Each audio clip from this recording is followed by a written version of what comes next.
Hi friends, Crocodile Tears, New and Selected Stories. This is a collection of 16 stories, 8 of which are old stories which appeared in my previous collection, the title of which was One Day I Locked My Flat in Soul City.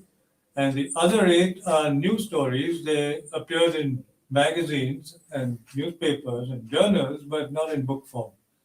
So this is a collection of the 8 previous stories and 8 new stories. And the title story is Crocodile Tears. Um, I wanted to bring out a collection of stories which contain both the old and the new stories, and that is why I wrote the book. It's a little difficult to publish short stories. Publishers prefer novels to short stories. And so when Vishwakarma agreed to bring it out, I was very happy. I have one previous book with them, which is actually the paperback edition of my biography of Nissim Ezekiel, which came out way back in 2000 from Penguin. And Vishwakarma did the paperback edition about 4 years ago. And I have a forthcoming book with Vishwakarma. It's called Train Addiction Travels Through India by Train. The stories in Crocodile Tears are of diverse themes. There are stories of homosexual love, there are stories of travel, and but more than the content, I think that what is spectacular about the stories is that they experiment with different forms of storytelling, and I'm very proud of the book.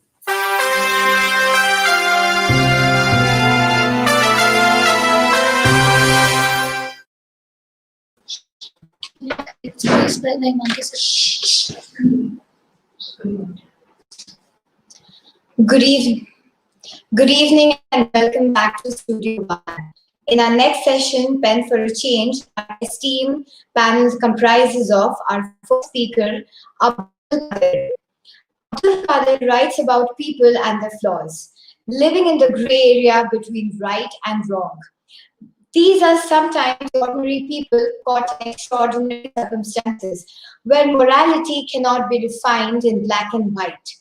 Told from a directly Pakistani perspective, these are stories of an underbelly that knows no border. Our second speaker, Rupangi Sharma. Rupangi Sharma is an author, editor, and an edupreneur who lives and works in Mumbai. She has edited India Live, which features South Asia's most influential thinkers. As a certified yoga trainer, she practices yoga and mindfulness daily. She's a founder and CEO of EPG Learning, Education for Growth, a Mumbai-based education consultancy. Our third speaker, Ritu Lalit. Ritu Lalit is an Indian novelist, short story writer, and blogger. She's the author of 7 novels. She started blogging in 2007 and won many accolades from both main blogging platforms of India, Blogger and Indie Blogger. She's written short stories and has been featured in NCERT curriculum and anthologies. Shipra Bhandari Naren will be moderating this session. Shipra completed her master's in human resources and her forte is emotional intelligence and change management. At present, she is the executive editor and anchor with News Mobile, a digital news and media platform. Her first book on returning mother and career transition is commissioned for publication. Shipra was recently awarded Professional Changemaker of the Year by Women supported by MSME and UN Women. I now request Shipra Bhandari Naren to take the session forward. Thank you, Ruchak. Can we all hear each other? I think we're on. I believe so. All Yes. right. So thank you so much. It's indeed a pleasure being in the midst of all of you. I think at a fraternity of writers, nothing like seeing fellow writers in front of you. That also for a topic as intriguing as the one that we have had. Now, just to set the context for our readers, we've got a topic which says pen for a change. And I think in today's time, the pen is the most powerful weapon that there can be. It can help mold and change mindsets. It can bring changes in your thought processes, in the way you behave, all of these things. It can help you reflect. And at the end of it, it can also alter imaginations and viewpoints. And I think that's the power that a pen brings to the table. Now, apart from this, it can also help you refashion the status quo. And I think at this point of time, the kind of writers that are there, the authors that are there with me here, are people who, in their own context, in their own ways, in their own storytelling, have tried to bring this change, to break the status quo, the existing norms and practices in the society, whether it's our archaic ways of processes that are already there, or other reflections. These are people who have tried to ensure that their readers can really take back something back which can help them to think. And I think that is what is very important, to be able to question the current, to be able to see how their stories and thoughts are presented in a way that the reader can really absorb and leave an indelible mark. So thank you so much, Rubanki, Abdul, Prachi. We are going to wait and have Ritu also join us in some time. Now, Abdul, my first question comes to you, and it was very intriguing to read the kind of stuff that you have done from your story about two friends, which really paints the entire landscape, whether it's the geographical, the demographic, social, political. It really takes on an entire landscape, at the same time trying to spin in the story that you have at hand. Now, my question to you in the context of our topic is, how do you, as a writer, try to spin a story that it can impact the reader? Because the reader is very familiar with the context. When you talk of two friends, you talk of drugs, you talk of an underbelly, all of this, we've seen a lot of it. But how do you paint it in such a way that the connection comes in and the reader is forced to really think through it? Abdul. First of all, I'll take the lead from what you were saying earlier with regards to challenging the status quo. So what's always fascinated me is the perpetual cat and mouse between the law and crime, because, crime always has to stay a step ahead from the law. Right. In that sense, crime is probably the only activity which is future-proof. It will always happen. In terms of making it more engaging, the idea is to make everyone aware that this is a subculture that exists in our backyards. This is not happening someplace far away in, let's say, Timbuktu or someplace like that. This is happening in our own backyard. So when I do write about it, what I want to primarily inform the reader about is the entire value chain that's involved in that process, and how doing something as trivial as lighting up a joint has a chain of consequences and actions that predate something as simple as you taking that action. So bringing all of that into focus, humanizing a lot of that, looking into all of that, it gave me an excellent opportunity to really prop it against the backdrop of everything relevant going on, celebrity culture, the war on terror. You've got politics that's leaning more and more towards the right globally as we see it. We've got a left that's getting out of control towards the left. So it's a very polarized time. And sadly, it's on many levels, it is also crime that unites us all. So I just wanted to humanize some of that. And very true. So picking up from that, and Prachi, I'm going to bring that on to you. Abdul said that it's a lot about humanizing the entire thing. And as far when I was reading the kind of things that you are interested in, the kind of aspects that you want to and have focused upon, you're talking about things like sexual assault against men, gender violence. Now, my point is that we are at a time, unfortunately, still at a time when most of these issues are still social taboo. Now, as writers, how can we ensure that our writing is so impactful that we can talk about these issues openly and in such a manner that the readers are forced to change their entire thought process? What do you have to say about that, Prachi? Okay, so the first thing is that as writers, first of all, we need to not shy away from talking about these issues. A lot of writers I know have been to depict sexual violence.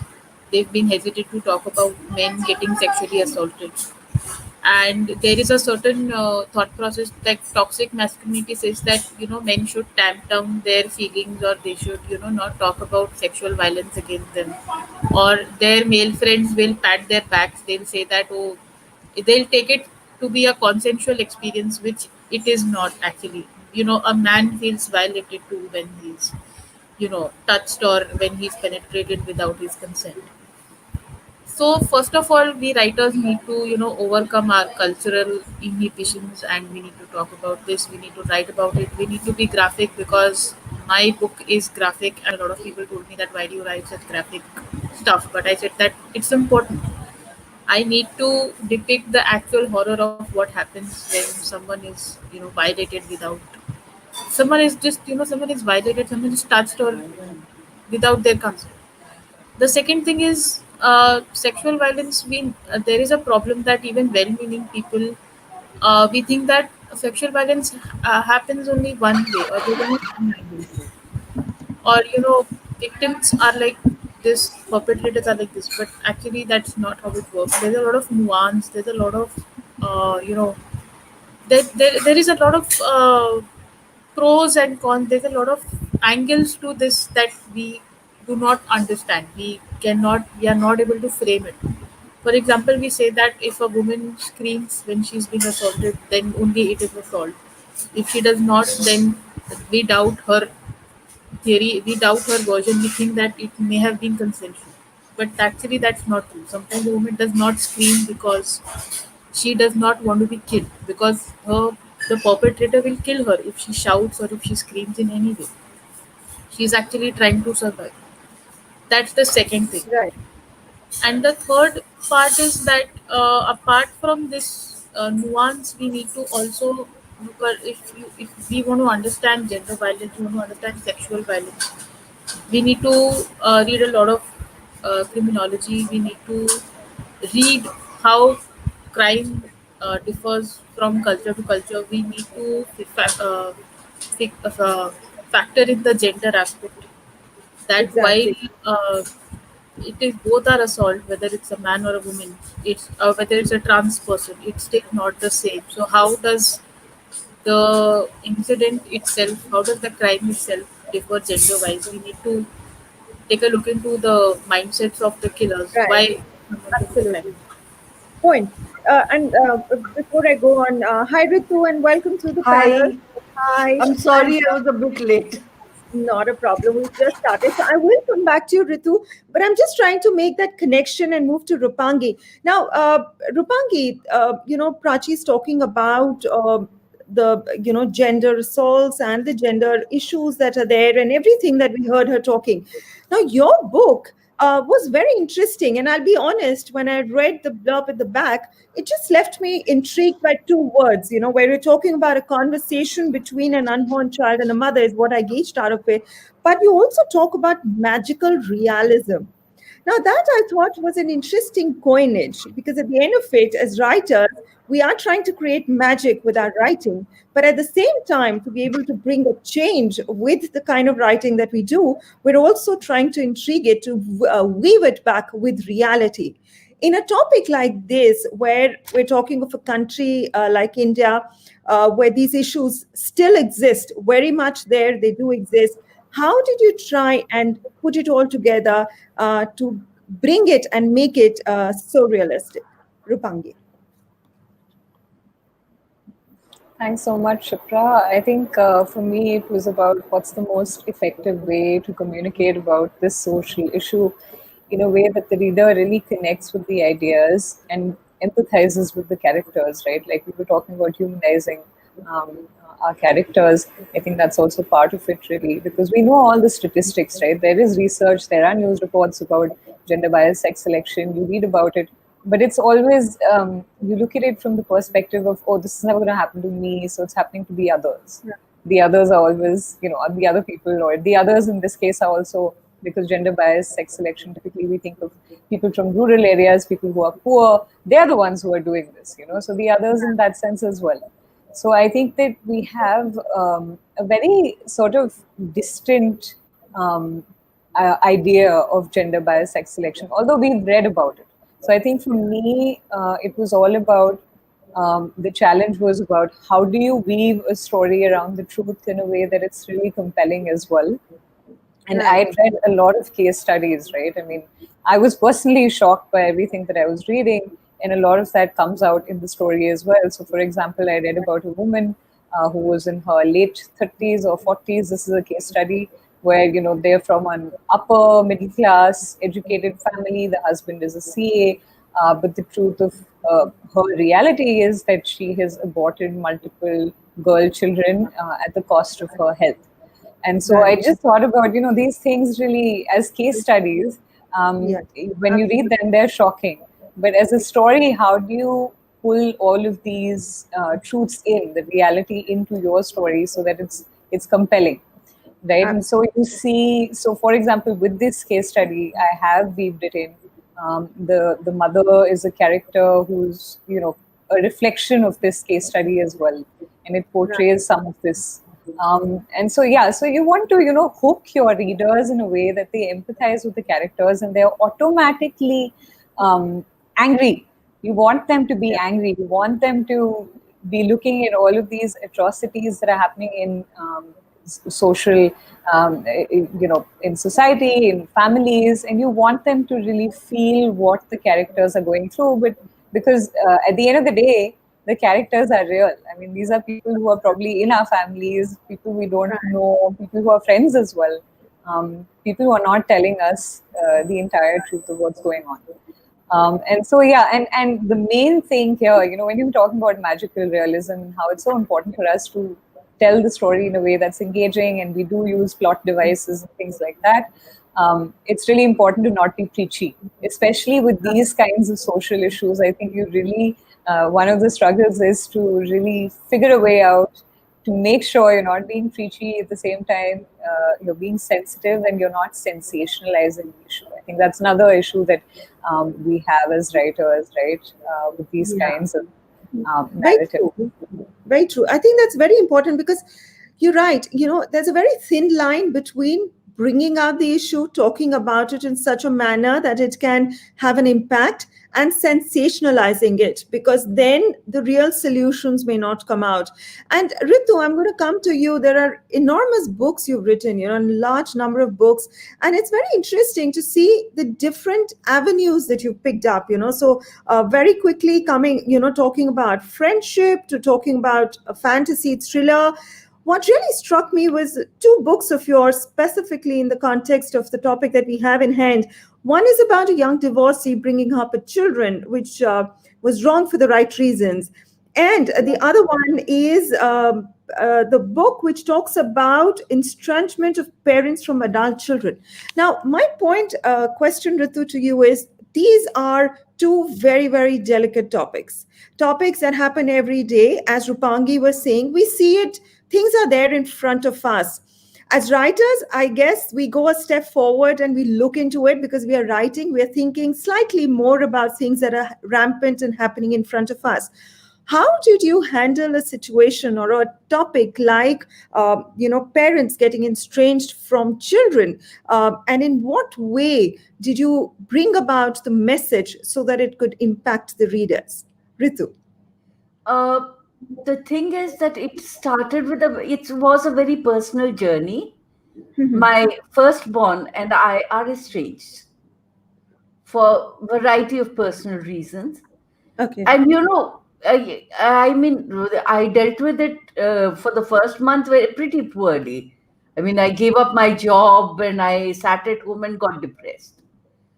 I started feeling rather like, the mother in Home Alone. the Right. person who keeps losing her children. Right. I mean, I felt like that, but in a very, very grim way. So I thought, no, I'm not that person.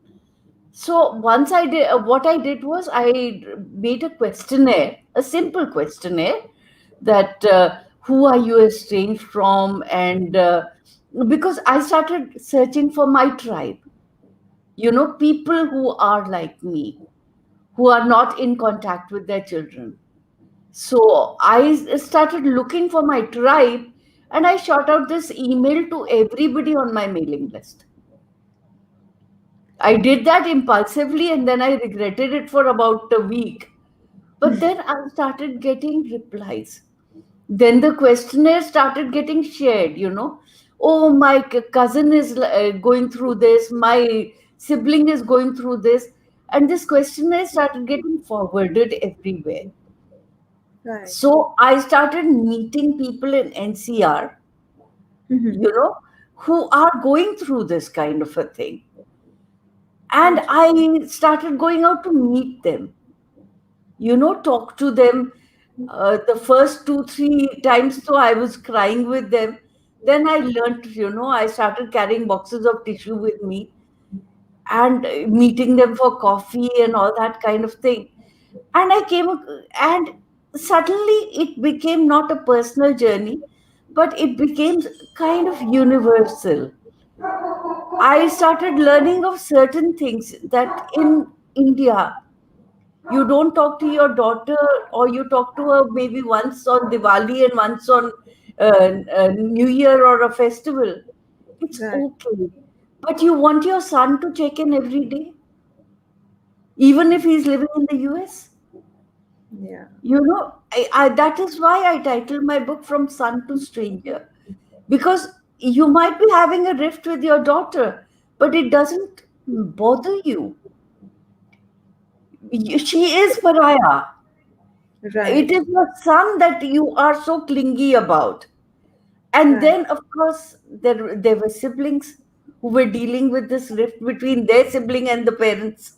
Right. Right. Right. So So, there are multiple angles. yeah. So okay, and I'm just kind of going to open that question is, do you then think that when as writers we think of topics, when we think of what to write on, is there a large element of personal experience? Which, when I say personal experience, I don't mean personal just you, but it could also be your family, your friends, your inner circle. Does that play an important part for you to get the rhythm for what to write on? Hence, then be able to bring about a landscape that can create change. You know something? I have written fiction. I've written a coming of age story. I've written fantasy over the top, and all those kind of things I've written. As a writer, my journey while writing Wrong for the Right Reasons and From Son to Stranger was more rewarding, because then writing became therapeutic. It evolved me as a person. Otherwise, of course, I mean, I will not say that if you're writing about serial killers, you are a serial killer. You're writing about sexual predators, you are a sexual predator. No. But Right. for me as a person, writing about these kind of topics, contributed to my growth as a person. Right. And Ritu, I'll be honest, I somewhere connect with you on that, because that's the kind of writing that I end up doing also. I feel it's a personal story, and you realize that there are shades of it already there in the society, the way you figured out that people actually started replying to you. But Abdul, I'm going to come to you on this, and I'm sure you've answered a lot of this, questions around this. Now, here we are talking also of two countries that have a history to them. Right, as a writer, when you're talking and writing some sort of stories, whether they're based in Pakistan or have some sort of shades of India, are there certain things that you have to keep in mind?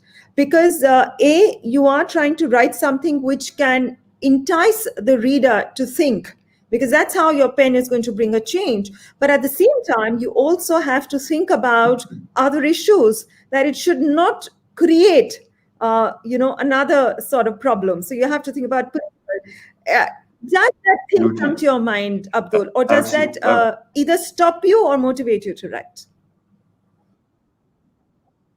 I mean, I absolutely don't want to be responsible single-handedly for war in South Asia. I'd just like to clear that out. No, but see, I've had the good fortune of being able to live in the United Arab Emirates since the past 5-6 years now. Most of my friends are from India. I was educated in England. Most of my friends were from India. Over time, the one thing that I've realized is that culturally, on many levels, we're similar. It's we have mehendis, we have the dholkis, we have the same things as well. There's virtually no difference. All of that is at a political level.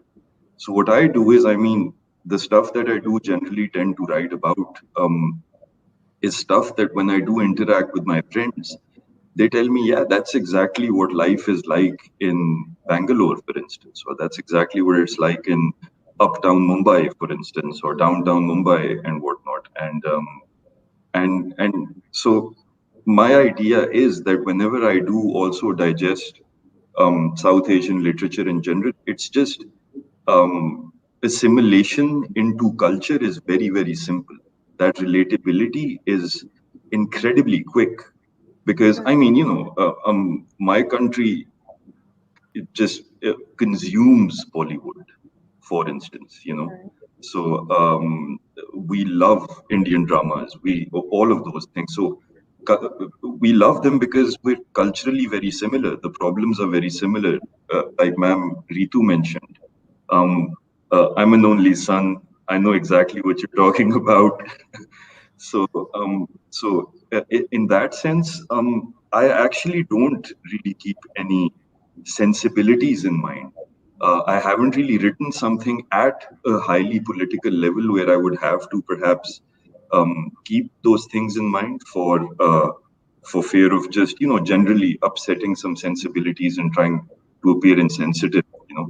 But Prachi said something very relevant that with regards to writing about certain content that's just very raw and it just basically slaps you across the face, because on many levels, as a writer, you're uncomfortable writing about it as well, because you're second guessing yourself. You're like for instance, in my book, there's probably a 200-300 word paragraph over there where there's a child, a 14-year-old boy who's sexually assaulted by a truck driver. Now, that doesn't mean I condone it. My style of writing is that I've provided a horrible instance like that, a certain spin of dark comedy on it to make it maybe more digestible. But I do that from the perspective that it's a sort of a protest. Why is that accepted? Right. Because that's the world that I'm writing about. That's crossing into the world everybody else lives in. So in that entire value chain, there are some really nasty, horrible things that happen that are so normalized that and they're cultural issues. People don't talk about them. Man-on-man sexual violence is actually an incredibly high statistic, but it's not spoken about. It's taboo in our cultures and whatnot. So you have to have your own skin in the game if you're writing. If you are daring to comment socially, then you have to stand by it. You have to own the words you write. Right. But tell me, and coming from that, Prachi, see, yes, Abdul is right. These are issues that need to be spoken about, period. They're important. And I also feel that if the more you can write them stark out there, in the way they are, in the brutal way that they are, that will impact and get that flashlight going on, because otherwise it's just so put with a blanket on top of it that people don't see the harsh reality. My point is, Prachi, we're living in times when people's thinkings also oscillate a lot. One day they get a feed which tells them this is the way to think, A is right, they'll think that is right. Second day, there's a lot of footage or inputs that they're getting where B is right, they'll go that line. Now, with this kind of excessive information that people get in today's times, where their mindsets are oscillating between what is right and wrong. When you have to write about such brutal truths, how difficult is it or easy it is? So, yeah, you're absolutely right that given that we have an overload of information coming at us from our smartphones, our laptops, our television screens, and of course, WhatsApp University. And there is a lot of fake news. There are entire troll farms, and there are entire. It's become a cottage industry, manufacturing Right. fake news and disseminating it. And of course, we are also increasingly becoming less capable of thinking for ourselves or making the right judgment. But what I feel is that uh, ultimately, as a writer, we cannot, if we think of that, then we'll never be able to write, because we think if we write about truth, and if people are not able to take it in the right sense, or if they misunderstand something that we are writing. For example, I know this author, she's quite famous, and she wrote a story about child sex abuse a long time back on her website, and someone thought it's pornography, and they actually abused her for that, but it was not pornography. Right. She was depicting child abuse. So she was telling the truth, but people misinterpreted it, and uh, she was talking about something which happened around a decade ago. But today the situation is much more fraught, and we see how you know uh, everything is sort of coming out of a propaganda, and people are not capable of thinking of themselves, so they believe what they want to believe. But I think that as long as we authors come from a place of truth, and as long as our voices are honest, we don't think that how people interpret it, but we make the best effort from our side to speak the Right. truth in Right. unvarnished terms without watering it down. I Right. think sooner or later the people will understand what we are trying to say, and I think our writing will have a following effect as long as we continue telling the truth in all honesty. That's what I feel. Absolutely. No, very true. And I think it's as you said, in all honesty. And I think as writers, that's something that it's a given for us that we have to be honest to the craft that we are advocating. Rupangi, now we're talking about serious issues here. We're talking about issues that impact the society. As a writer, how do you think, or what do you think, which kind of genre of writing can bring these issues out in the most uh, impactful manner? So do you think a hint of comic helps, or does it have to be serious writing, or intertwining it with a story? What's your take on it, keeping in mind your book and the experience that you had while writing it? Sure, Shipra, for me, I think it was fiction, specifically because I feel that you can really merge your whatever your story is into the consciousness of the reader. So fiction allows you with a very intimate space. It gives you a very intimate space where you can really express yourself. The characters are literally part of the reader, and so that's I feel for me what really worked in terms of, instead of writing a non-fiction book on this, which is also entirely possible, fiction was something which I thought was really helpful, because I feel like women in these kinds of situations specifically will not have access to anybody to talk to about this, because all of this is illegal as well. So you definitely want to catch them where they're able to be themselves, and there are no barriers, and that's what fiction allows for. Right, right. And Ritu, do you think bringing out issues in a more autobiographical manner, because there is, as you were giving your experiences, there is a connect that you have with the issue at hand, hence the kind of writing that you bring out could be better? Do you think that always has an edge, uh, getting the autobiographical context to whatever you're writing on, to make it your own story? Yes, It yes, does. it Yeah. does. And how? How do you think? I'm just trying to look at both the things. Do you think the reader would feel that it's just too personal, it's somebody else's story, or do you think it actually helps them to connect to it better, to connect their stories in it? It might not be the same thing, they might not have the same frame as what the person is writing, but there could be shades that might tick something in their mind. One thing is there, that when it is an authentic thing, the voice is stronger. Right. Your emotions come from the heart. So when the words come from the heart, they find a home in the reader's heart. They Right. do. But the trick is, or rather the challenge for the writer is how to transmute this emotion into something which is a human experience. It's Right. not always I, me kind of a thing. You have to make it universal, which means that you might be, crying, but you have to get away from that emotion and to a platform where you can express it. Exactly. And do you think all of you as writers, I have gone through it. You think there are times when there are issues that you're writing about, or there could be a chapter or a character in your book that you, in the process of writing, get so attached to that it starts having, just starts working on you? Has it happened with any one of you? You're all smiling. I'm sure it's happened with everybody here. But can you give us some experiences? Anyone, if you could start and the other one could continue, or we could just, do Okay, it. I'll just start then. There was this book I wrote called Chakra.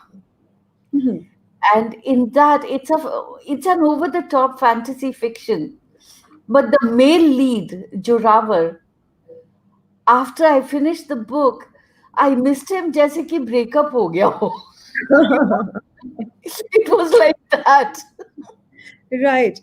And does it stay, or is it temporary? The whole thing. No, it stays. Okay. What about any one of you, Rupangi? Have you had such an experience?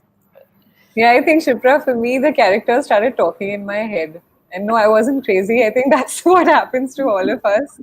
Right. At some point, I would be out for a walk and I had all these characters sitting and talking to each other. And I'd just feel like, my God, I really need to finish writing this book, because otherwise they're not leaving me in peace. So honestly, they've stayed with me for many, many years, because I started writing the book when I was 18. And I finished writing it, now when I'm in my 30s. So they've been around for a while. And yeah, it's been interesting to kind of see them evolve on the paper, in my head, in different situations. Yeah. Rupangi, now the book is out. Do you miss those characters? They've stayed rather long with you. No, I'm actually glad it's out now.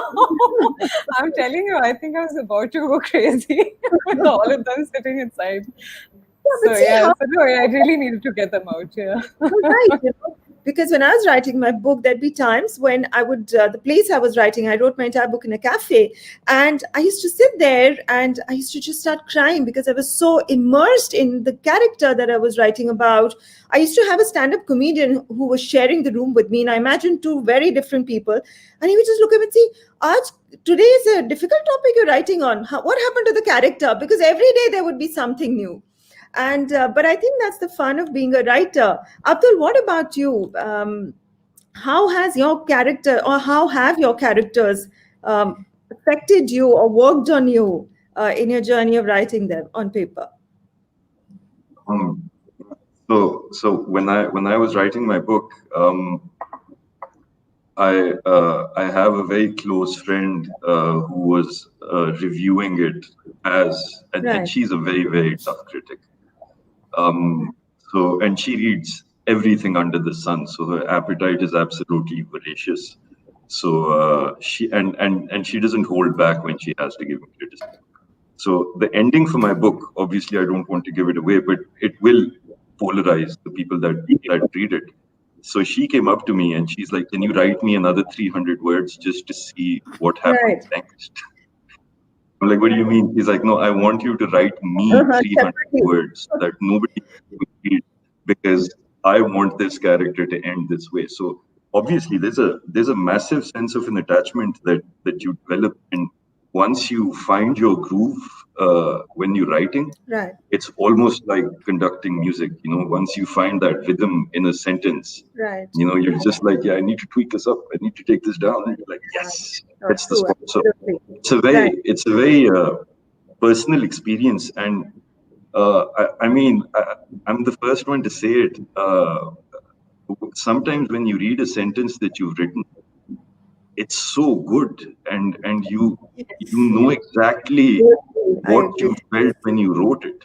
You're just like, I couldn't have written that. So it's a very proud and a very humble moment at the same time, because you're just like, while I'm writing consistently, I have a certain period where I'm just a lot more emotionally connected to the story. And in other places, I'll just be like, okay, I need filler for 5 chapters. What do I write now? Right. True. And then I'll just be like immersed in something. So it is a very personal experience. And Right.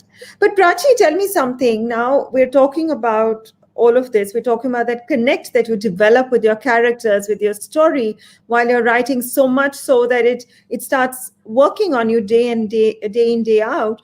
Now, how difficult or easy is it as a writer to then move away from all of it? Because you're anyway talking about writing on difficult issues. You're talking about writing on issues that are going to be a precursor to some sort of change in the way people think. Now, how difficult is it to really then cut off from all of this and then move to another topic, which could be completely unrelated in terms of story and genre, and then to start writing on it, specifically when you're moving from one topic to another? Okay, so I feel that as a writer, one should learn. It is difficult to get out of something once you are involved in it, because I know that I have this thing where when I get emotionally attached to someone or something, it is very difficult for me to draw out of, to get out of that. So I'm a very emotional person. I'm not good at showing it, but I'm very good at feeling it. So I sometimes feel very intensely about something, and I feel that sorry. Sometimes I feel that I cannot let go of something. Separating it from me will be very difficult. This happened when I was writing my first book. Predator in Paradise is my sixth book, actually. So when I was writing my first book, it was about it's a crime story revolving around gender violence, and it is gender-based violence, violence against women. So after I wrote it, it was sort of inspired by the Nirbhaya incident of 2012, even though I wrote it 3 years after that. So, but what I learned is that in my other life, I'm a researcher, and what I learned that even as a researcher, like as a writer, you have to learn the art of detaching yourself from something, or you will not be able to move on. So, even as a researcher, we deal in hard, cold facts. We cannot allow ourselves to, get very emotionally influenced by something that we discover. And since I'm a lot into science writing and all, I've discovered, when I did stories about scientists, some of them got very emotionally attached to what they were doing, and it sort of adversely affected their own mindset and the mindset of the people who respected them. So I applied this thing to this principle to my work as a writer. Also, I think that as a writer, of course, we have to feel emotions, because otherwise, writing is driven by emotions. But we should Right. also learn the art of detaching ourselves from what we are writing. For example, I've written a novel about gender violence, but then I've written another which is an urban thriller, which is has no component of violence at all. It's a very different kind of book. So I have to learn the art of how to zoom in and zoom out of anything, only to give as much attachment to a project as it deserves, and then once it's over, to take myself away from it, to detach myself from it, and to think that okay, this is done now. I can move on to something else. So that art of detachment is something that must learn. And which I'm Otherwise, sure is it is very not easy. Yeah. I mean, it is difficult at the end of the day to detach and then move on into another zone altogether. But before we move into question answers, I have one question from each one of you. So hence, with after all of this discussion and the kind of genres and different aspects that you've all written for, Abdul, if I have to ask you, what is that one topic that you would love to write on? Let's say your next book or your next venture, which you think can be the perfect torch to bring about a change in the way people think. I'm sorry, I lost Sorry, your last bit. can you hear me? No, so what I'm asking is that after all the discussions that we have done about writing, having our writings being so impactful that it can bring about a change in the way people think or reflect, what is that one topic that you would like to take up, let's say, for your next book, Abdul? A topic that's close to your heart. The topic that's very close to my heart is, like I said, I think wherever I do get the opportunity to live in the world, I would like to write about the same subcultures, the same black market, all of those. I'm fascinated to a very unhealthy extent. And so I would fundamentally just love to continue writing just absurdly funny, dark stories, but realistically written from a perspective that comments on society in general. So that's how I would like to continue. Wow, wonderful. What about you, Rupangi? After the various for sure. characters that did play on you, what's going to be your next set of batsmen or sports people that you think should be around your head now? I think I'll continue writing on gender issues. It's something, I personally want to see a change in literature where there are more strong female characters. And I think where I'm coming from is that typically when we think of strong female characters, what we have to understand is that the strength comes from fragility, from failure, from weakness, from making mistakes.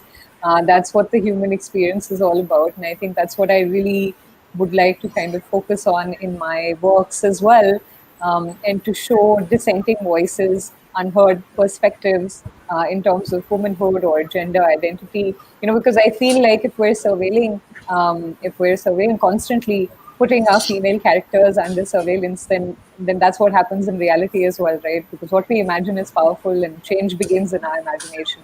So I think just to also, just talk about one particular image and leave you with an image. I remember the story written by Mahashweta Devi, where you have Dopri at the end. Dopri is the central character, and she's being raped. And the way that she reacts to it, there's a movement from powerlessness to powerful resistance. And I think that's what I want to see more of, and that's what I want to write as well. How lovely is that, Rupangi.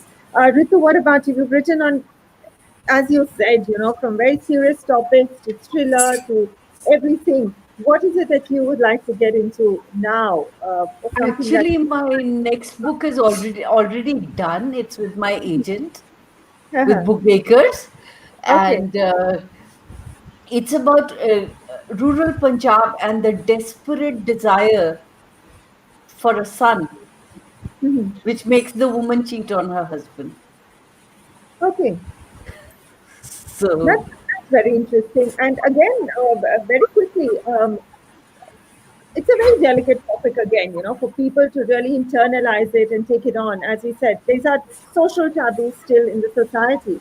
Do you think they should be handled seriously, or you can bring in an element of otherwise in it? this is fiction. Okay. So because this is not something that I've done research on or gone. But then amongst women, you always talk about it. The woman is so young, the husband is so old. No wonder she can't have a child. Those kind of things. You have this gossip in women's company. So I just picked that up and I ran with it in fiction. And it was very interesting. The next project I picked up is on space, aliens. Let's see how that goes. Lovely. We'd love to see who's going to be the next person. Is it going to be the alien after you said that you had a character who was really playing on your mind earlier? It'll be lovely to see you with the alien then with you.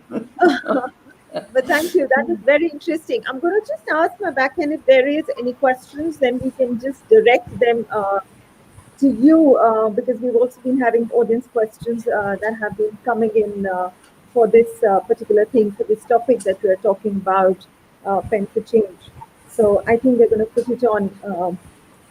Yeah, I just put in like a second before that can come in, and I'll direct it to you.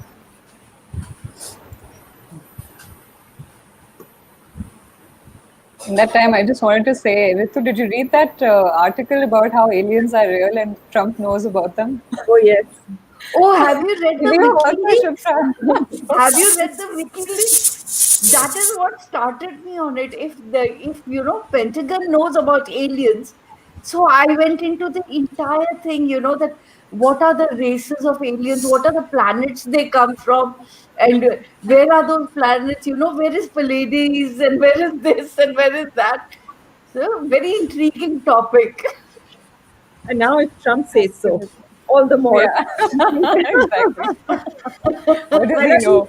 That we don't know. No, the WikiLeaks have chapters and chapters on them, and I went through all of it. It was mind blowing. Right. I'll never look at the stars the same way again. Okay, I think we're just having some internet issue and the questions are going to come, but we could just continue having this. Yeah, okay. So I have a first question that's coming from Tanmay Parthi. That's a general question and I'll leave it open to any of the panelists to take it. What effects have writing these incredible books had on your life? What has changed since publishing your work? Now, that's a very interesting question, and I think each one of us always has something to say on a topic like that. Any one of you could take it on and start with talking about it. So I'd like to say. Okay, Prachi, you start. Yeah, Prachi. So ever since I've written my stories, I felt more empowered. I felt, and as I've written, I went on writing books till I reached my sixth book. I felt that even as a writer, I have grown a lot.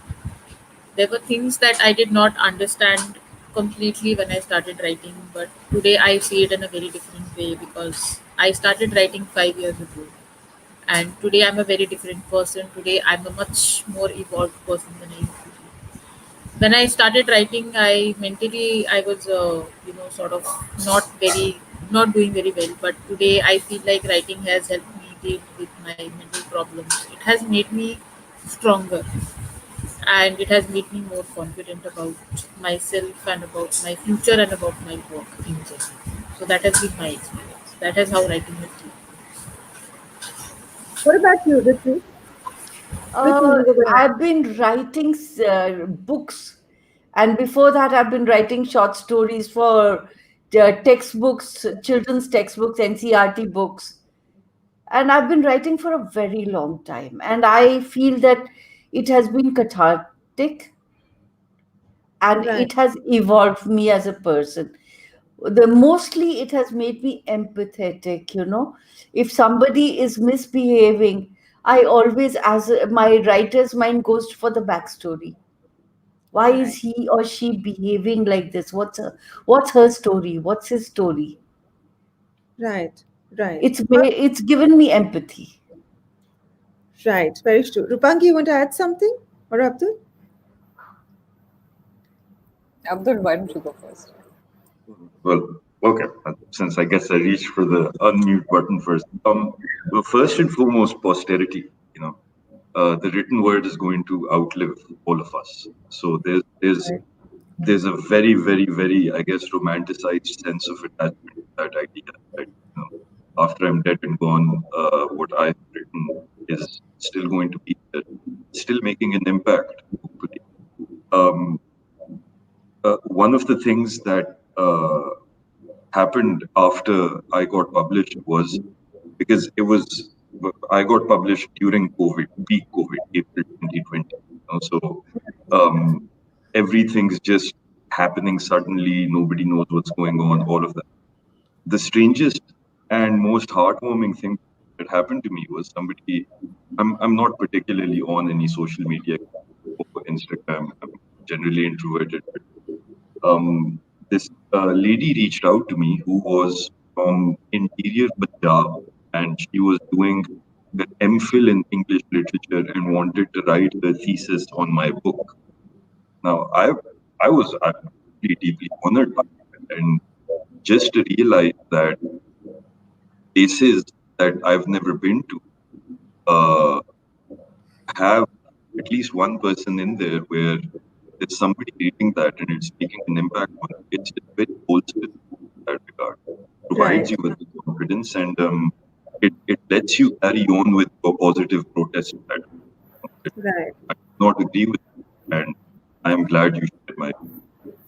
Very true. And I think also it internalizes the responsibility that we carry in ensuring that our work can give out that kind of thing that is true to the craft and also impactful.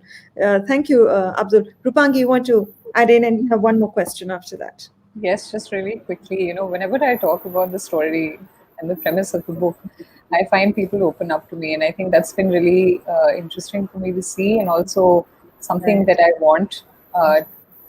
wanted to really reach out to women who are already in this kind of a situation.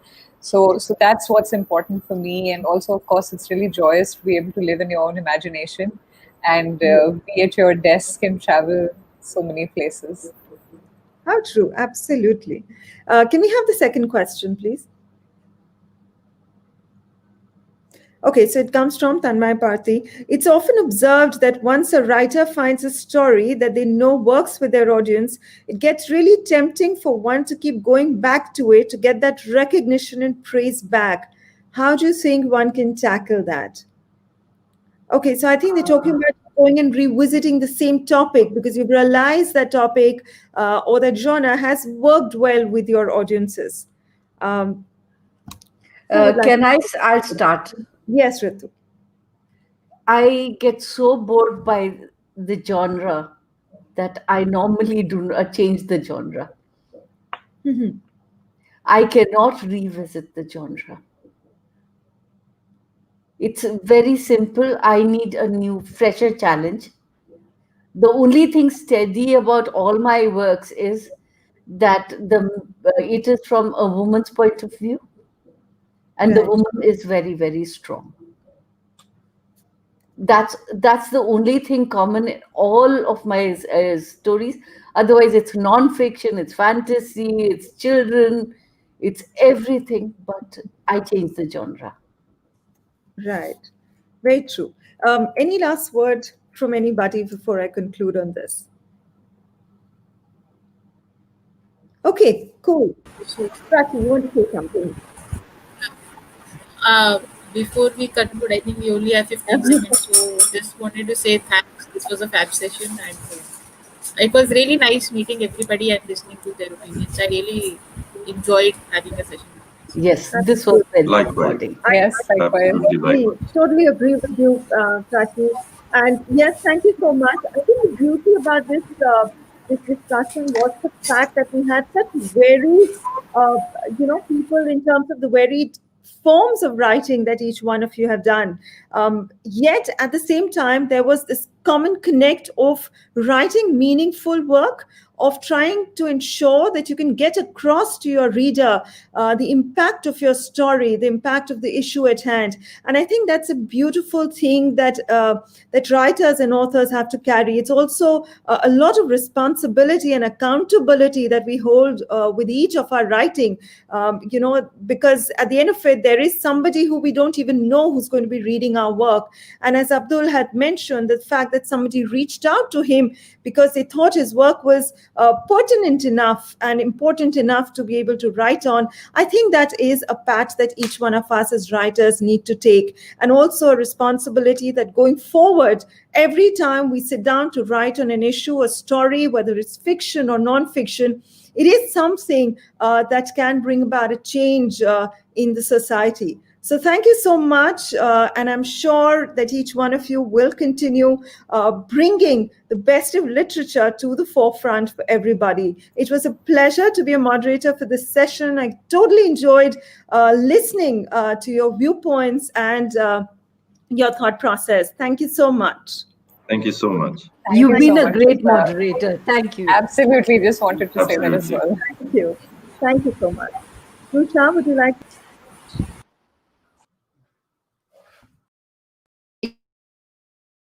And mind. Next up, we have the fascinating world of Angie's stories right after a short break. So join us at 5:30 p.m. See you.